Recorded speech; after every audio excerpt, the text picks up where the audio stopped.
ഈ കഥ ഒരു കൂലിപ്പണിക്കാരന്റെയാണ്. ജഗൻ സേഠ് ലാൽ ചന്ദിന്റെ പാടത്ത് പണിയെടുക്കുമായിരുന്നു. സേഠ് ലാൽ ചന്ദിന്റെ പാടം ഗ്രാമത്തിലെ ഏറ്റവും വലിയ പാടമായിരുന്നു. എന്നിട്ട് അവിടെ ഒരുപാട് പണിക്കാര് പണിയെടുക്കുമായിരുന്നു. ദിവസാവസാനം സേഠ് ലാൽചന്ദ് അവരുടെ പണിക്കാർക്ക് അതിന്റെ കൂലി കൊടുക്കുമായിരുന്നു. അല്ലേലും സേഠ് ലാൽചന്ദ് വളരെ നല്ല മനുഷ്യനായിരുന്നു. പക്ഷേ അദ്ദേഹം പണിക്കാരുടെ മേളിൽ ഒരു കണ്ണ് വെക്കാൻ വേണ്ടി കാലിയെ ഏൽപ്പിച്ചായിരുന്നു. കമല, ഞാൻ കുറെ നേരെ നോയിക്കൊണ്ടിരിക്കുന്നു. ഇങ്ങനെ തന്നെ ഇരിക്കുകയാണെങ്കിൽ നിങ്ങൾക്ക് ഇന്നത്തെ കൂലി കിട്ടില്ല. ഞാൻ പറയട്ടെ, എനിക്ക് നല്ല സുഖം തോന്നുന്നില്ല. അതൊന്നും എനിക്ക് അറിയണ്ട. പണിയെടുക്കാൻ വന്ന പണി എടുത്തിരിക്കണം. കാലിയ പലപ്പോഴും പണിക്കാരോട് വളരെ ദേഷ്യത്തിലാണ് പെരുമാറിക്കൊണ്ടിരുന്നത്. ഒരു ദിവസം സംഭവിച്ചത്, ജഗൻ പാടത്ത് പണിയെടുക്കുന്നുണ്ടായിരുന്നു. അപ്പോഴാണ് അയാളുടെ ശ്രദ്ധ തിരിഞ്ഞത്. പെട്ടെന്ന് അയാളുടെ കൈ മുറിഞ്ഞു. കുറെ പണിക്കാര് അയാളുടെ അടുത്തേക്ക് പോയി. ഒരു സ്ത്രീ അയാളുടെ മുറിവ് കെട്ടിക്കൊടുത്തു. പിന്നെ പണിക്കാരെല്ലാവരും അവരൊരു പണി നോക്കാൻ തുടങ്ങി. അപ്പോഴാണ് കാലിയ അവിടെ എത്തിയത്. ഹേയ് ജഗൻ, എന്താടാ വെറുതെ ഇരിക്കുന്നത്? ചേട്ടാ, ഇദ്ദേഹത്തിന്റെ കൈ കോടാലി കൊണ്ട് മുറിഞ്ഞു. നിങ്ങൾക്ക് പണിയിൽ ശ്രദ്ധേയില്ല. പക്ഷേ കൂലിപ്പണം മാത്രം മുഴുവനും വേണം. നിങ്ങളുടെ മരുന്ന് ചെലവുകളെല്ലാം ഞങ്ങൾ തന്നെ നോക്കണം. നിങ്ങളൊക്കെ കൂടി ചേർന്ന സേട്ടിനെ പെരുവഴിയിലാക്കും. കാലിയുടെ സംസാരം കേട്ടപ്പോ ജഗന് ഒരുപാട് ദേഷ്യം വന്നു. ഒന്നും സംസാരിക്കാതെ അയാള് വീട്ടിലേക്ക് പോയി. വീട്ടിൽ ചെന്ന അയാള് ഭാര്യയോട് നടന്ന കാര്യങ്ങളെല്ലാം തുറന്നു പറഞ്ഞു. പാവം കയ്യിലെ മുറിവ് കണ്ടപ്പോ കരയാൻ തുടങ്ങി. അയ്യോ, എന്തിനാ നീ കരയുന്നത്? കുറച്ചു ദിവസത്തിൽ എല്ലാം ശരിയാവുന്നേ. ഈ മുറിവ് ഉണങ്ങിപ്പോകും. പക്ഷേ അയാളോ? ആ കാലിയ നിങ്ങളോട് ഓരോ കാര്യം പറഞ്ഞ് ദേഷ്യപ്പെടുപ്പിക്കില്ലേ? അതുകൊണ്ടെന്താ? അവൻ അതെല്ലാം ശീലമല്ലേ. ഞാൻ പറയുന്ന ഒന്ന് കേക്ക്. നിങ്ങൾക്ക് ഈ കൂലിപ്പണി ഒന്നും വിടാൻ പറ്റില്ലേ? ഈ കൂലിപ്പണി എടുക്കുന്നത് ഞാൻ അങ്ങ് നിർത്തിക്കളഞ്ഞാൽ പിന്നെ എന്താ ചെയ്യാ? നമുക്ക് വേണമെങ്കിൽ കോഴിയെ വാങ്ങി അതിന്റെ മുട്ട വിൽക്കാം. പക്ഷെ അത് വാങ്ങിക്കാനുള്ള പണം നമ്മുടെ കയ്യിൽ എവിടെ ഉണ്ട്? എന്റെ പൂർവികര് എനിക്ക് സ്വത്തുക്കളൊന്നും തന്നിട്ട് പോയിട്ടില്ല. അതുകൊണ്ട് ഇപ്പൊ എന്താ ചെയ്യാ? മാല അവളുടെ കയ്യിലിരുന്ന് 2 വളകളും ഊരി, പിന്നെ കാതിലെ കമ്മലും കൊടുത്തു. ആഭരണങ്ങൾ അണിയാൻ വേണ്ടി മാത്രമല്ല, പക്ഷേ അത്യാവശ്യത്തിന് അതിനെ വിൽക്കാനും കഴിയും. വേണ്ട വേണ്ട, ഇത് എനിക്ക് വേണ്ട. മാല ഒരുപാട് വാശി പിടിച്ചതുകൊണ്ട് ജഗൻ ആ ആഭരണങ്ങൾ മേടിച്ചു. ജഗനും മാലയും മാർക്കറ്റിലേക്ക് പോയി. എന്നിട്ട് അവര് ആ ആഭരണങ്ങൾ ഒരു സ്വർണ്ണ കടക്കാരന് കൊടുത്തു. അതിനവർക്ക് 2000 രൂപ കിട്ടി. പിന്നെ മാലയും ജഗനും ഒരു കോഴിക്കാരന്റെ അടുത്തേക്ക് പോയി. അതെ, ഒരു കോഴിയുടെ വില എത്രയാ? ഒരു കോഴിയുടെ വില 100 രൂപയാണ്. ഇനി ഒരു പക്ഷേ 10 കോഴി മേടിക്കുകയാണെങ്കിൽ ഒരു കോഴീനെ ഞാൻ ഫ്രീ ആയിട്ട് തന്നേക്കാം. വളരെ നല്ല കാര്യം. ജഗൻ അയാൾക്ക് 1000 രൂപ കൊടുത്തു. ആ കടക്കാരൻ വലിയൊരു കൊട്ടയ്ക്കകത്ത് 10 കോഴിയും പിന്നെ ഒരു പൂവനെയും കൂടാണ് കൊടുത്തത്. ജഗനും മാലയും വീട്ടിലേക്ക് വന്നു. എന്നിട്ട് പിന്നെ അവര് ബാംബുയുടെ കഷ്ണം ഉപയോഗിച്ച് കോഴികൾക്ക് വേണ്ടി കൂടുണ്ടാക്കി. കോഴികളെല്ലാം അതിനകത്ത് കളിക്കുന്ന കണ്ടപ്പോ മാലയ്ക്കും ജഗനും ഒരുപാട് സന്തോഷമുണ്ടായി.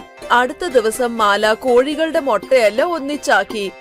ജഗൻ ആ മുട്ടയെല്ലാം ഒരു വ്യവസായിയുടെ അടുത്തേക്ക് കൊണ്ടുപോയി. എന്നിട്ട് ആ 10 മുട്ടയ്ക്ക് 30 രൂപ മേടിച്ചു. എന്നും ഇതൊക്കെ തന്നെയായിരുന്നു സംഭവിച്ചത്. 1 മാസം കഴിഞ്ഞു. ഇന്ന് ജഗൻ ഉണ്ടാക്കിയ കാശെല്ലാം എണ്ണുമായിരുന്നു. ഒരു ദിവസത്തേക്ക് 30 രൂപയാണെങ്കിൽ ഒരു മാസത്തേക്ക് 900 രൂപ. നിങ്ങൾ ഉണ്ടാക്കിക്കൊണ്ടിരുന്നത് 500 രൂപയായിരുന്നു. ഞാൻ കുറച്ച് കാശ് എടുത്തോണ്ട് പോയി സ്വർണം വാങ്ങിച്ചോണ്ട് വരാം. വേണ്ട വേണ്ട, അധികം കിട്ടിയ കാശെല്ലാം ഇനി കോഴിയെ മേടിക്കാൻ ഉപയോഗിക്കാം. ഇങ്ങനെ നമുക്ക് കൂടുതൽ ലാഭം ഉണ്ടാകുമല്ലോ. ജഗൻ മാല പറഞ്ഞ കാര്യം കേട്ടു. എന്നിട്ട് മാർക്കറ്റിൽ നിന്ന് 5 കോഴിയും കൂടെ മേടിച്ചു. ഇപ്പൊ ആ ദിവസവും 15 മുട്ടയാണ് കിട്ടാറുള്ളത്. ഇത് കണ്ട് മാല ഒരുപാട് സന്തോഷിച്ചു. അടുത്ത മാസം ജഗൻ ഒരിക്കൽ കൂടി കണക്ക് നോക്കാൻ ഇരുന്നപ്പോ അപ്പോഴാണ് ഒരു ദിവസത്തേക്ക് 35 രൂപ. അങ്ങനെയാണെങ്കിൽ ഒരു മാസത്തേക്ക് 1350 രൂപ. എന്റെ അമ്മോ! ഇപ്പോഴാണ് ജഗന് കണക്ക് മനസ്സിലായത്. അടുത്ത 3 മാസം വരെ ജഗൻ 10 കോഴി വീതമാണ് മേടിച്ചത്. എല്ലാം കൂടി ജഗനിന്റെ കയ്യില് 50 കോഴിയാണ് ഉള്ളത്. ഇപ്പൊ അയാൾക്ക് ദിവസം 150 രൂപയാണ് കിട്ടാറുള്ളത്. ഇത് കണ്ടപ്പോ അയാൾക്ക് ഒരുപാട് സന്തോഷം തോന്നി. ഈ പ്രാവശ്യം അയാൾ കണക്ക് നോക്കിയപ്പോഴാണ് ഈ മാസം മൊത്തത്തില് 4000 രൂപ സമ്പാദിച്ചിട്ടുണ്ട്. കണ്ടില്ലേ, ഞാൻ പറയുമായിരുന്നല്ലോ. അതെ അതെ, വരൂ. ഇനി എത്ര നാൾ എന്റെ കയ്യിൽ ഒന്നും ഇല്ലാതിരിക്കുന്നേ. രണ്ടുപേരും തട്ടക്കാരന്റെ അടുത്ത് പോയി. 2000 രൂപയ്ക്ക് പലിശ അടക്കം 2250 രൂപയായി. ഇന്നാ എടുത്തോളൂ. ജഗൻ കാശ് കൊടുത്ത് ആഭരണങ്ങൾ തിരിച്ചു മേടിച്ചു. അവിടെ ജഗൻ ഒരു മൂക്കുത്തി കണ്ടു. ആ മൂക്കുത്തി എത്രയാണ്? അധികം വിലയൊന്നുമില്ല, 450 രൂപയേ ഉള്ളൂ. അതും തന്നേക്കൂ. മാല പുതിയ മൂക്കുത്തി ഇട്ടപ്പോ ഒരുപാട് സന്തോഷിച്ചു. അതിനുശേഷം ജഗൻ അയാളുടെ മൊട്ടയുടെ വ്യാപാരം തുടങ്ങി. 1 വർഷത്തിന് ശേഷം അയാള് നേടിയ ലാഭം 30,000 രൂപയായിരുന്നു. ഇപ്പൊ അയാളുടെ സ്വന്തമായിട്ട് പോൾട്രി ഫാം ഉണ്ട്. ഫാമിൽ പണിയെടുക്കാൻ ഒരുപാട് ആൾക്കാരുണ്ടായിരുന്നു. ഇപ്പൊ അവരുടെ കുഞ്ഞു കുടില് വലിയൊരു കൊട്ടാരം പോലെ മാറിക്കഴിഞ്ഞു. ഇപ്പൊ ജഗനും മാലിക്കും അവരുടെ ജീവിതത്തിൽ ഒരുപാട് സന്തോഷം ഉണ്ടായിരുന്നു. 1 വർഷം മുമ്പായിരുന്നു ജഗൻ കൂലിപ്പണി എടുത്തോണ്ടിരുന്നത്. ഇപ്പൊ അദ്ദേഹം ഒരു വ്യവസായിയാണ്. മാല വാശി പിടിക്കത്തില്ലായിരുന്നെങ്കിൽ ജഗൻ ഇപ്പോഴും കൂലിപ്പണി എടുത്തോണ്ടിരുന്നേനെ. അതുകൊണ്ടാണ് പറയുന്ന കുട്ടികളെ, ജീവിതത്തിൽ വിജയം നേടണമെങ്കിൽ ഒരു അവസരം മാത്രം കിട്ടിയാ മതി. ജഗന് കിട്ടിയതുപോലെ. എന്നിട്ട് അയാൾക്ക് 1 വർഷത്തിനകം വിജയം നേടിക്കിട്ടി.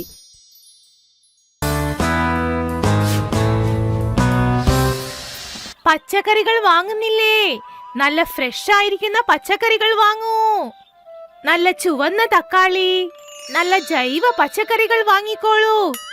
മീര തന്റെ പച്ചക്കറികൾ എല്ലായിടത്തും ചുറ്റിക്കറങ്ങി വിറ്റുകൊണ്ടിരുന്നു.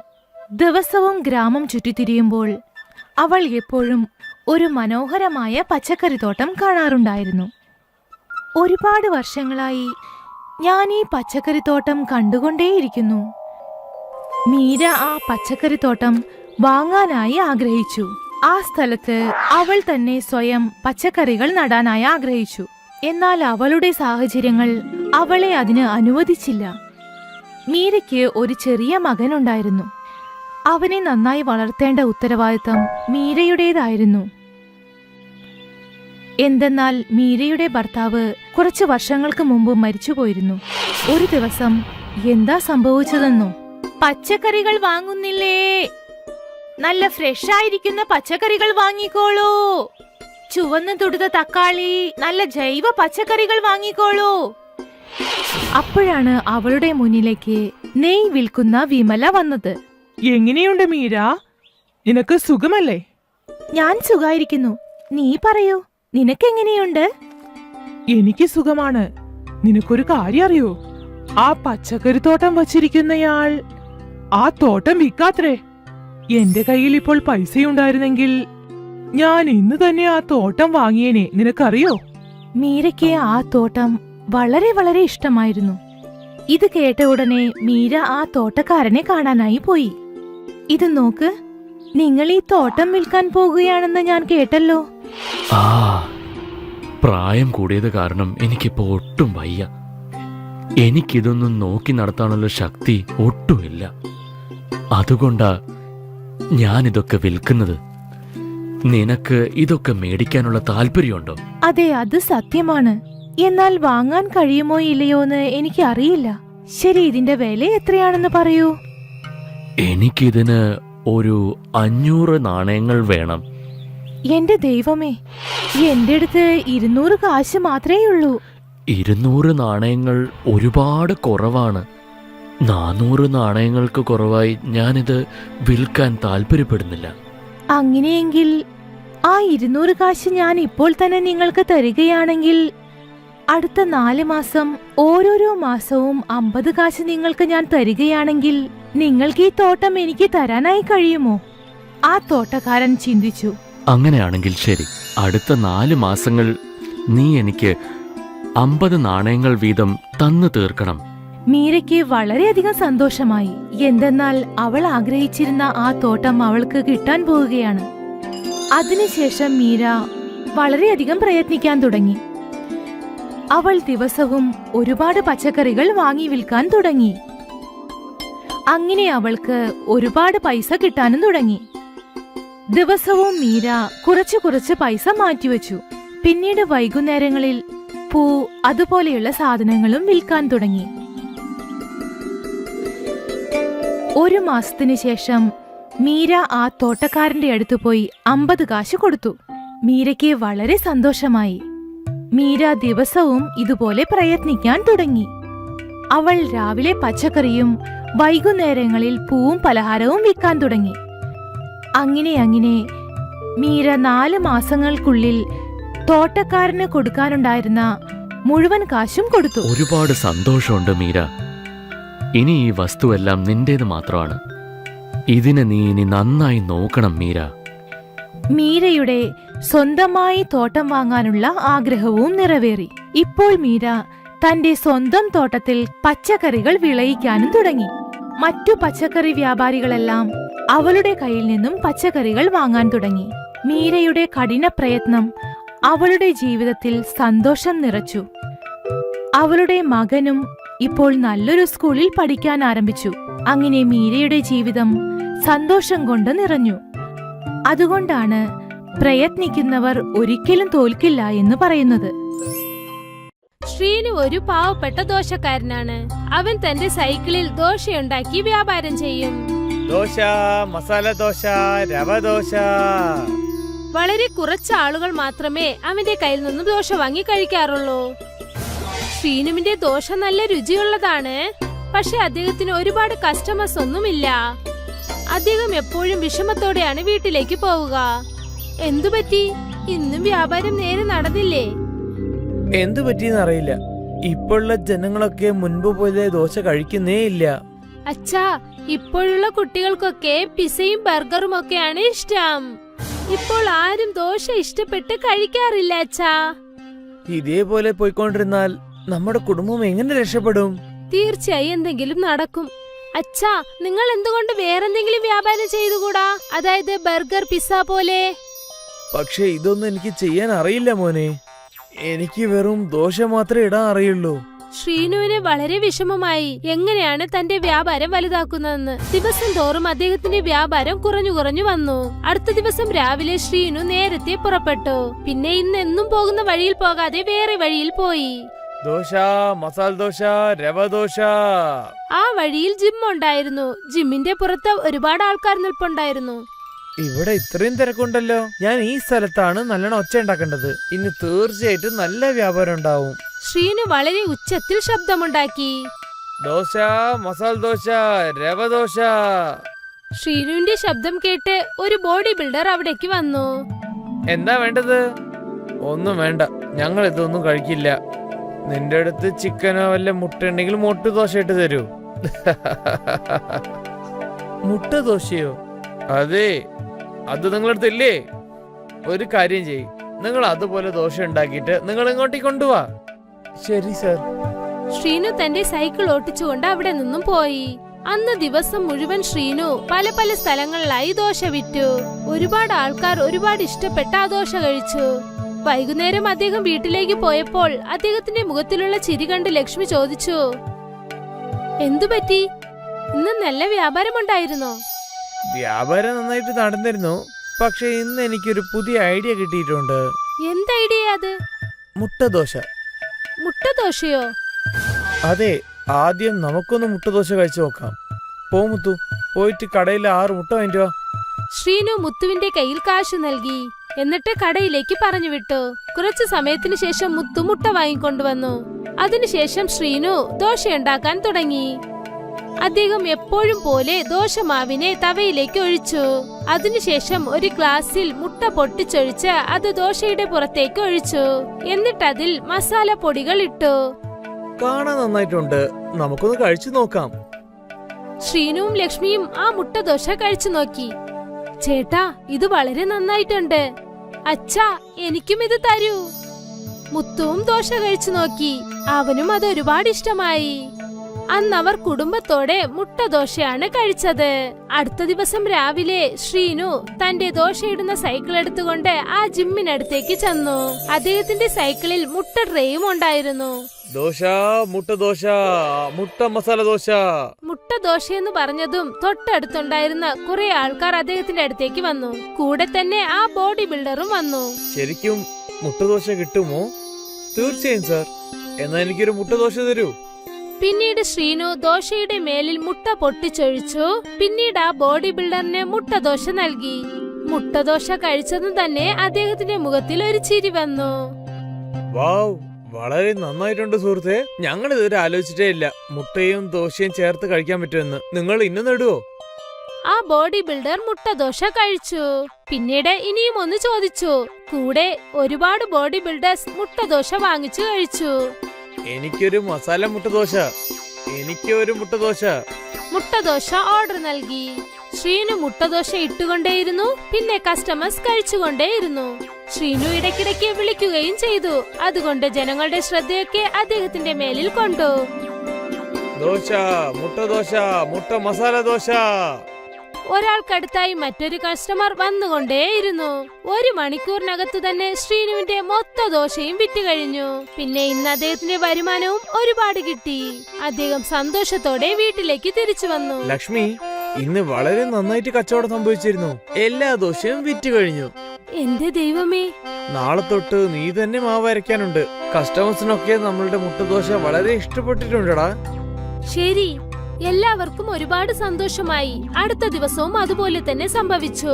ശ്രീനുവിന്റെ ശബ്ദം കേട്ടതും തന്നെ ജനങ്ങൾ അദ്ദേഹത്തിന്റെ അടുത്തേക്ക് മുട്ടദോശ കഴിക്കാനായി വന്നു. ശ്രീനുവിന്റെ കൈകൾ ജോലി ചെയ്തുകൊണ്ടേയിരുന്നു.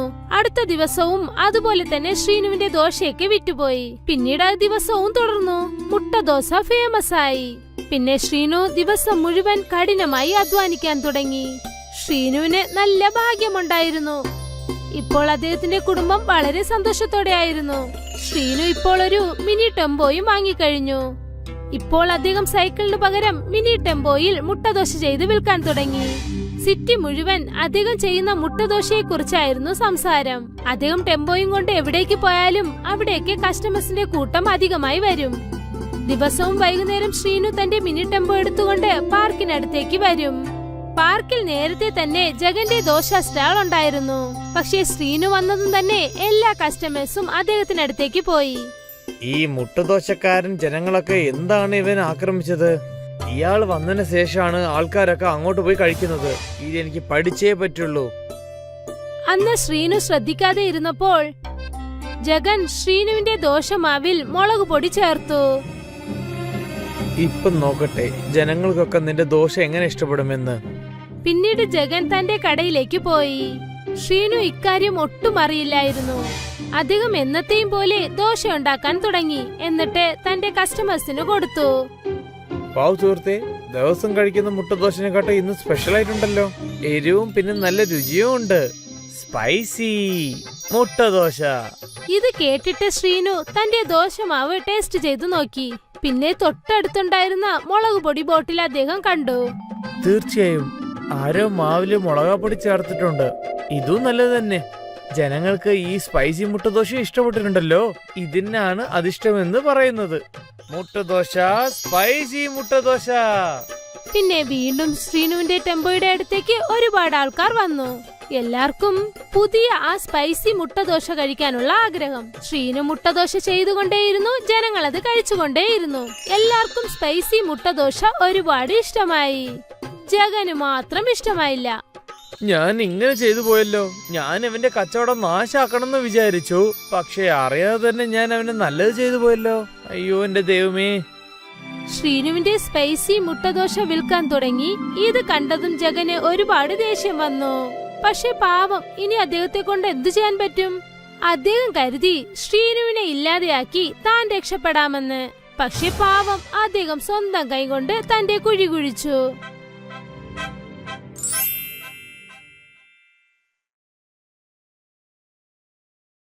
സോംനഗർ എന്ന നഗരത്തിൽ രാജു മുട്ട വ്യാപാരമാണ് ചെയ്യുന്നത്.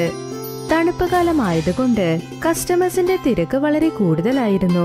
അവൻ എല്ലാ വർഷവും തണുപ്പ് കാലത്തിനായി വളരെയധികം പ്രതീക്ഷിക്കും. ന്യൂ ഇയറിന്റെ സമയവും വന്നെത്തി. രാജു എല്ലാവർക്കും ചൂടായ ഓംലേറ്റ് പിന്നെ ഹാഫ് റൈസ് ഉണ്ടാക്കി വിറ്റുകൊണ്ടേയിരുന്നു. പക്ഷെ എല്ലാ തവണയും രാജുവിന്റെ മുട്ടകൾ കഴിച്ച് കസ്റ്റമേഴ്സിന് ബോറടിക്കാൻ തുടങ്ങി. അവർക്ക് പുതുതായി എന്തെങ്കിലും വേണമെന്ന് തോന്നി. ആരംഭത്തിൽ കുഴപ്പമില്ലാതെ വിറ്റു. പക്ഷെ കുറച്ചു ദിവസം കഴിഞ്ഞ് വ്യാപാരം ഡൗൺ ആവാൻ തുടങ്ങി. ഇപ്പൊ രാജുവിന്റെ കയ്യിൽ നിന്ന് മുട്ട വാങ്ങുന്നവർ വളരെ കുറവായി. ഒരുപക്ഷെ ആരെങ്കിലും വന്നാലും അവർ കടനായോ ഫ്രീ ആയോ ചോദിച്ചുകൊണ്ടിരുന്നു. ഒരു ദിവസം രാജുവും അവന്റെ ഭാര്യ രേഷ്മയും ഇങ്ങനെ ചിന്തിച്ചു. ഇന്ന് മുട്ടക്കട തുറക്കണ്ട എന്ന് ഞാൻ കരുതുക. നീ ഇന്ന് ഒന്നും ചെയ്യണ്ട. നാളെ നമുക്ക് തുടങ്ങാം. നിങ്ങൾ ഒരുപക്ഷെ പോയില്ലെങ്കിൽ നമുക്കുള്ള കുറച്ച് കസ്റ്റമേഴ്സ് പോലും ഇനി വരാതിരുന്നാലോ? ഞാൻ എന്താ പറയുന്നെങ്കിൽ നിങ്ങൾ സൈക്കിളിൽ പോയി വേറെ ഗ്രാമങ്ങളിൽ ചെന്ന് മുട്ട വിൽക്കൂ. ചൂടായ മുട്ടകൾ സൈക്കിളിൽ വെച്ച് വിറ്റ കസ്റ്റമേഴ്സ് ചിലപ്പോ വാങ്ങിയാലോ? നീ പറഞ്ഞത് ശരിയാണ്. നീ മുട്ട വേവിക്ക്, ഞാൻ സൈക്കിളിൽ പോയത് വിറ്റുവരാം. രാജു സൈക്കിളിൽ മുട്ടകൾ വിൽക്കാനായി വീട്ടിൽ നിന്ന് പുറപ്പെട്ടു. അവൻ കുറച്ച് വിറ്റതിനു ശേഷം വീട്ടിലേക്ക് തിരിച്ചു പോകുമ്പോൾ അവൻ ഒരു ആലോചന തോന്നി. എല്ലാ നാട്ടിലും ചെന്ന് ഇങ്ങനെ സൈക്കിളിൽ മുട്ടകൾ വിൽക്കാമെന്ന് ചിന്തിച്ചു. കുറച്ചു നേരം കഴിഞ്ഞ് രണ്ടുപേർ അവന്റെ കയ്യിൽ നിന്ന് മുട്ട വാങ്ങാനായി വന്നു. ചേട്ടാ ചേട്ടാ മുട്ട ചേട്ടാ ചേട്ടാ ഇവിടെ നോക്കൂ. പറയൂ, എന്തു വേണം? വേവിച്ച മുട്ടയുണ്ട്, ഓംലെറ്റ് ഉണ്ട്, മുട്ടക്കറിയുമുണ്ട്. എന്താ വേണ്ടത്? ഞങ്ങൾക്ക് ഒന്നും വേണ്ട. ഇനി ഒരു തവണ കൂടി നിങ്ങൾ ഇവിടേക്ക് വരാനേ പാടില്ല. ഇവിടെ ഒരുപാട് വർഷമായി ഞങ്ങളുടെ മുട്ടക്കടയുണ്ട്. താനിനി വരണ്ട. നീ ഇവിടേക്ക് വന്ന് ഞങ്ങളുടെ ബിസിനസ് നീ കളയരുത്. ചേട്ടാ, എനിക്കും കടയുണ്ട്, എന്നാൽ കച്ചവടമില്ല. അതുകൊണ്ടാ ഞാൻ ചിന്തിച്ചത് നാട് മുഴുവനും നടന്ന് മുട്ട വിൽക്കാമെന്ന്. ഞങ്ങൾക്ക് മനസ്സിലായി. ഇവിടെ നിന്ന് പൊയ്ക്കോ, വീണ്ടും തിരിച്ചു വരരുത്. രാജു വളരെ വിഷമിച്ച് വീട്ടിലേക്ക് തിരിച്ചു വന്നു. പിന്നെ സംഭവിച്ചതെല്ലാം രേഷ്മയോട് പറഞ്ഞു. നമ്മൾ ഇപ്പോൾ വേറെ എന്തെങ്കിലും ബിസിനസ് ചെയ്തേ പറ്റൂ, അല്ലെങ്കിൽ കഴിക്കാൻ നമ്മൾ ഒരുപാട് ബുദ്ധിമുട്ടും. എന്നാൽ കഥ കഴിഞ്ഞു. നമ്മൾ ഇതില്ലാതെ വേറെ എന്ത് ചെയ്യാൻ പറ്റും? ഒരുപാട് വർഷമായി നമ്മൾ മുട്ട വ്യാപാരം മാത്രം ചെയ്യുന്നേ.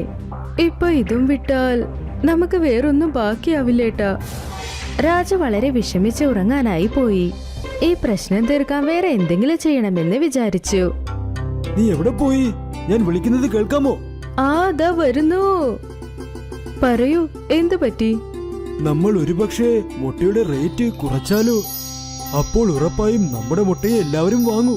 അല്ലെങ്കിൽ നമ്മുടെ മുട്ടയുടെ വില വളരെ കുറവാ. ഇനിയും കുറച്ചാൽ നമുക്ക് ഒരു ലാഭവും കിട്ടില്ല. അതോടൊപ്പം നമ്മുടെ കഷ്ടപ്പാടുകളും ഇല്ലാതാകും. രാജു രേഷ്മയും അവരുടെ മുട്ട വ്യാപാരം എങ്ങനെയൊക്കെ മെച്ചപ്പെടുത്തണമെന്ന് എല്ലാ വിധത്തിലും ആലോചിച്ചു നോക്കി. പക്ഷെ ഒരു പ്രയോജനവും ഇല്ലാതായി. എന്റെ കയ്യിൽ ഒരു ഐഡിയ ഉണ്ട്. എന്റെ സ്വന്തം നാട്ടിൽ ഒരുപാട് സ്വർണ്ണമുട്ടകൾ വിൽക്കാറുണ്ട്. ഞാൻ ചെറിയ കുട്ടിയായിരുന്നപ്പോൾ അവിടെ സ്വർണ്ണമുട്ടകൾ കോയിനാക്കി മാറ്റി അത് വിറ്റുകൊണ്ടിരിക്കും. അതോടൊപ്പം അത് വളരെ രുചിയും ഭംഗിയുള്ളതുമായിരിക്കും. സത്യമായിട്ടും നീ പറയുന്നത് ശരിയാണോ? ഒരുപക്ഷെ അങ്ങനെ നടന്നാൽ വീണ്ടും നമ്മുടെ കടയിൽ നല്ല കച്ചവടം നടക്കും. രേഷ്മ പറഞ്ഞത് കേട്ട് രാജു രേഷ്മയുടെ ജനിച്ച സ്ഥലത്തേക്ക് പോകാൻ റെഡിയായി. രാജു തന്റെ അമ്മായിമ്മയുടെ വീട്ടിൽ സ്വർണ്ണമുട്ട കോയിൻ എങ്ങനെ തയ്യാറാക്കണമെന്ന് പഠിക്കാനായി ആരംഭിച്ചു. ചില നാളുകൾ തന്റെ അമ്മായിമ്മയുടെ വീട്ടിലിരുന്ന് അവൻ ഗോൾഡൻ എഗ് കോയിനിന്റെ റെസിപ്പി പഠിച്ചു. ആ മുട്ട വേവിച്ചതിനു ശേഷം കാണാൻ സ്വർണ്ണ നാണയം പോലെ തന്നെ ഉണ്ടായിരുന്നു. രാജു ആ റെസിപ്പി നന്നായി പഠിച്ചു. അവൻ തന്റെ നാടായ സോംനഗറിലേക്ക് തിരിച്ചു വന്നതും രാജു വീണ്ടും അവന്റെ കട തുറന്നു. എടി ഭാര്യയെ, നിനക്ക് കേൾക്കാമോ? ഇന്ന് കടയിലേക്ക് നീയും വാ. ഈ ദിവസം നമുക്ക് നല്ല സ്പെഷ്യൽ ദിവസമാണ്. ഞാൻ തീർച്ചയായും പോകും. ആ ദൈവത്തിന്റെ കൃപ കൊണ്ട് നമ്മൾ വിചാരിച്ചതൊക്കെ നടക്കണം. രാജുവും രേഷ്മയും അവരുടെ പുതിയ റെസിപ്പി കടയിൽ ഉണ്ടാക്കാൻ ആരംഭിച്ചു. പിന്നെ അവർ എങ്ങനെ ചിന്തിച്ചോ അതുപോലെ തന്നെ സംഭവിച്ചു. ആദ്യ ദിവസം ആരംഭത്തിൽ വളരെ നന്നായി നടന്നു. മെല്ലെ മെല്ലെ അവരുടെ നാട്ടിലും പിന്നെ അടുത്തുണ്ടായിരുന്ന എല്ലാ നാടുകളിലും ഈ കാര്യം എല്ലാവരും അറിഞ്ഞു. അവർ ആദ്യ മാസത്തിൽ തന്നെ വർഷത്തിന് ആവശ്യമായ ലാഭം വരെ സമ്പാദിച്ചു. ന്യൂ ഇയറിന്റെ സമയവും വന്നെത്തി. രണ്ടുപേരും വളരെ സന്തോഷത്തിലായിരുന്നു. പക്ഷെ സഞ്ജയ് നേത്തെ മാത്രം രാജു പിന്നെ രേഷ്മയെ നോക്കി സന്തോഷമേ ആയില്ല. സഞ്ജയും രാജുവിനോടൊപ്പം തന്റെ സമോസ കട ആരംഭിച്ചിരുന്നു. രാജുവിന്റെ കടയിൽ കസ്റ്റമേഴ്സിന്റെ തിരക്ക് വളരെ കൂടുതലായതുകൊണ്ട് സഞ്ജയ്ക്ക് അസൂയ തോന്നി. നീ അത് കണ്ടോ? ആ രാജു എല്ലാവർക്കും മുട്ട കൊടുത്ത് വശീകരിച്ചു വച്ചിരിക്കുക. പിന്നെന്താ, നമ്മുടെ കച്ചവടം നഷ്ടത്തിലാ പോകുന്നത്.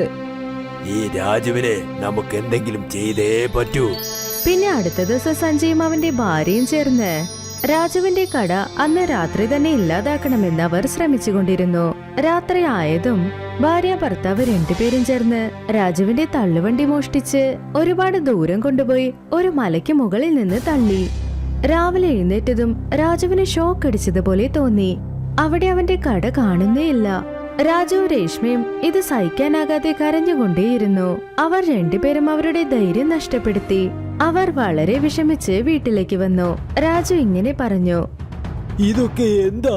ദൈവത്തിന് കരുണയില്ലേ? ഇപ്പോഴും കുഴപ്പമില്ല ഏട്ടാ, നമുക്ക് തിരിച്ച് നമ്മുടെ കച്ചവടം തുടങ്ങാം. എല്ലാ നല്ല കാര്യങ്ങളിലും കണ്ണ് പറ്റിക്കൊണ്ടിരിക്കും. ഒരു ഭാഗത്ത് രാജു രേഷ്മയും വിഷമിച്ചിരിക്കുമ്പോൾ മറ്റൊരു ഭാഗത്ത് സഞ്ജയ് നീത്തയും വളരെ സന്തോഷത്തിലായിരുന്നു. അവരുടെ സമൂസ കച്ചവടം വളരെ നന്നായി പോയിക്കൊണ്ടിരുന്നു. രാജു രേഷ്മയും എന്ത് സംഭവിച്ചു എന്ന് മനസ്സിലാക്കി. ഏതെങ്കിലും ഒരു വിധത്തിൽ സഞ്ജയ് പിന്നെ നീത്തയുടെ കൈ ഉണ്ടാകുമെന്ന് അവർക്ക് മനസ്സിലായി. നമ്മൾ വീണ്ടും കട തുറന്നു കഴിഞ്ഞാൽ അതിനി സമയവും പണവും ആവശ്യം വരും. അതിനുള്ളിൽ തണുപ്പ് കാലവും അവസാനിക്കും. നമുക്ക് നമ്മുടെ കച്ചവടം എന്തുകൊണ്ട് വീട്ടിൽ ആരംഭിച്ചുകൂടാ? അതുകൊണ്ട് കസ്റ്റമേഴ്സ് നമ്മുടെ കൂടെ തന്നെ ഉണ്ടാകും. പിന്നെ അങ്ങനെ കുറച്ച് പൈസയൊക്കെ എടുത്തു വെച്ച് അടുത്ത വർഷം തന്നെ നമുക്ക് പുതിയ തള്ളുവണ്ടി വാങ്ങാമേട്ടാ. രാജു രേഷ്മയും അവരുടെ വീട്ടിൽ തന്നെ മുട്ട വ്യാപാരം തുടങ്ങി. വലിയ വലിയ പോസ്റ്ററൊക്കെ അടിച്ച് അവർ അവരുടെ വീട്ടിൽ തന്നെ കച്ചവടം നന്നായി നടത്തി. നീ പറഞ്ഞത് എന്തായാലും നന്നായി. നോക്ക്, വീണ്ടും നമ്മുടെ കട ഓപ്പൺ ആയിരിക്കുന്നു. രാജു പിന്നെ രേഷ്മയുടെ വീട്ടിലെ കച്ചവടം കണ്ട് സഞ്ജയ്ക്കും നീത്തയ്ക്കും അസൂയ കൊണ്ട് സഹിക്കാനേ കഴിഞ്ഞില്ല. അതോടൊപ്പം അവരുടെ സമൂസ കച്ചവടവും നിന്നു. മെല്ലെ മെല്ലെ അവരുടെ കസ്റ്റമേഴ്സും രാജുവിന്റെ മുട്ടകൾ കഴിക്കാനായി തുടങ്ങി. പിന്നെ രാജുവും രേഷ്മയും അവരുടെ തള്ളുവണ്ടി കച്ചവടം വീണ്ടും ആരംഭിച്ചു. അങ്ങനെ നോക്കി നിൽക്കെ അവരുടെ ഗോൾഡൻ കോയിൻ എഗ് വീണ്ടും നാട് മൊത്തവും സൂപ്പർ ഹിറ്റായി.